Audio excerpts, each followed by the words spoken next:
Maswerteng umaga po mga ka-STL. Narito na po ang resulta ng STL Bulacan para sa araw na to, first draw, November 22, 2025.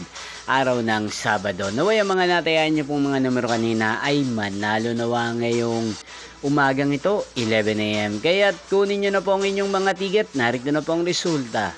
Ang mga numerong nanalo sa STL Bulacan ngayong umagang ito, November 22, 2025.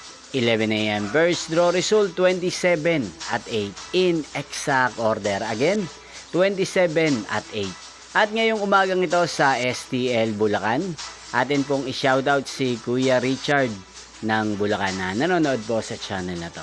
Shoutout po sa inyo Kuya Richard. Sana po ay nasa maayos kayong kalagayan. At sa lahat po ng mga taga Bulacan, shoutout po sa inyo. Inyo pong napanood ang resulta ng STL Bulacan sa channel na to, Roderick Hernandez TV. Magkita-kita pong muli tayo mamayang 4 PM. Thank you for watching.